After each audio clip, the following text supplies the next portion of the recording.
Достар, қалайсыздар? Сіздермен бірге мен Асямка KZ. Мен бүгін орыс тілдің сочын көрсетейін деп жатырмын. Және де сорын көрсетемін. Соры міне, дәл алдарыңызда. Ал сорда не істейміз? Біз сорда бірінші задание. Ол өзің простой сұрақ, ал екіншісіне творческий сұрақ. Ал оның екіншісіне оның ответін жазасыздар. Мына бірінші сұрақтың ответі міне, екінші сұрақтың ответі міне. Ал мына жерде бірінші сұрақтың ответі міне, екінші сұрақтың ответі міне. Ал екінші тапсырмаға кеттік. Бұл жерде өзің эссе құрайсың, ал біз, то есть от лица звездың несіне құрайсыздар. Ал енді біз сочқа кеттік. Сочта біз не істейміз?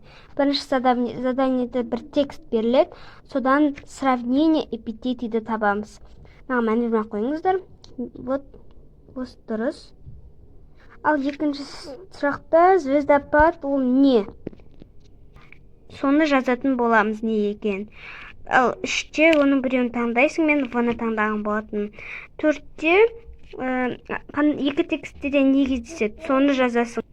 Ал бесінші тапсырмаға келетін болсақ, бірінші тексттің типін, стилін, тип речиді анықтайсың.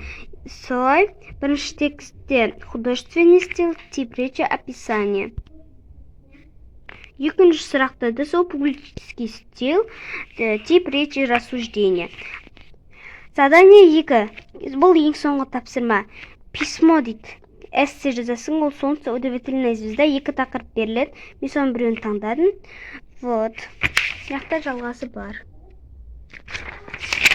Мына сорды көшіріп алсаңыздар болады. Мынау не отстенно. Вот так. Вот скриншотқа түсірсеңіздер болады.